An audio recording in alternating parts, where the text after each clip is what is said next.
Ngaphambi ngibonge nje. Qale ngibonge baba umfundisi ngenkonzo emnandi.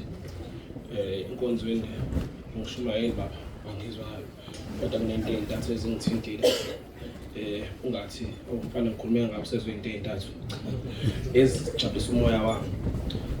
Baba ukhulume ngokukholwa. Kwawuthinta umoya wami kwangikhumbuza ukuthi ukukholwa kuyini. Usifunda ke izwe engcwele ukuthi ukukholwa ke akuyikhukhumezi, akuyigqaji. So ngakhumbula ke owesimame owayesegule iminyaka ewu-12 isho njalo lezo. Kodwa ke waba umbona uJesu. Wangafuna ukuya phambi kwakhe wabamba nje ingubo. Kodwa waphulukiswa. So nathi akudingi sonke isikhathi siye phambili ukuze sisebenzise ukukholwa kwethu. Kodwa uma sibambelele kuJesu nje siyosindiswa ukukholwa kwethu kuyoba nomvuzo. Njengoba ngisho ukuthi izintathu into ezingithintile nje oqala njengoba ngisho ukuthi ukukholwa. Okwesibili abakhulume ngakho kungithintile kube intando kaNkulunkulu. Isikhathi eziningi uma sikhuleka ngey'nhliziyo zethu nangey'fiso zethu sikhohlwe intando kaNkulunkulu. Engabe siyakhuleka sikhuleka sicela ukuthi baba intando yakho mayenzeke. Okuwukwethu ukukhulekela ukuthi sithola amandla nokuqonda ukuthi intando kaNkulunkulu yini. Khona sizokwazi ukwenza njengebefisa. Ukuthi okubalulekile okwethu kuza kamuva kaNkulunkulu kuhamba phambili. Njengoba ngishilo ukuthi angishumayeli baba usekwenze konke kodwa nje ngibeka nje into ethu umphefumulo wami. Ngikhulumile ngokukholwa, ngikhuluma ngentando kaNkulunkulu. Sengikhuluma ngokubonga ukugcina baba izinto zonke abayithintile ezweni lakhe.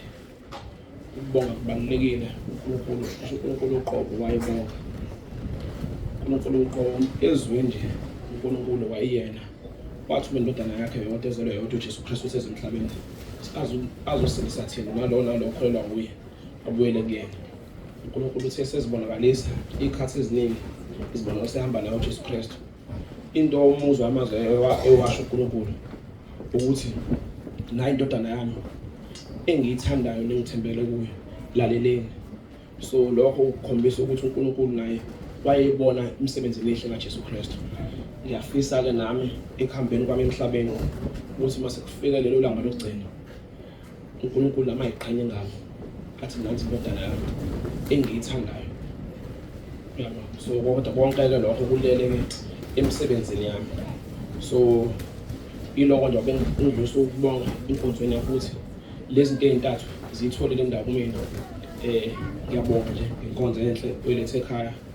Lekhaya ngiphinde ngibongele umndeni ngabona wonke abantu baphumelelile ukuze ukwazi ukuthi babe kule nkonzo la ekhaya.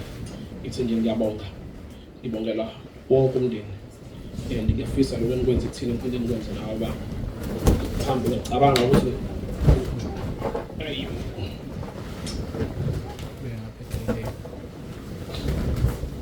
sengibonga nje sengivala azi kube ngidabula bengizobonga kuphela ngizobonga ukuthi ke ngaphambi kokuba sihambe khona amanzi sithola amanzi sonke nje ngicela abantu bangasheshe bahambe bazosilungisela amanzi ngala. Siyabonga kakhulu. Jesu Kristu inkosi. Jesu Kristu inkosi. Eliphakeme sathengwa ngenani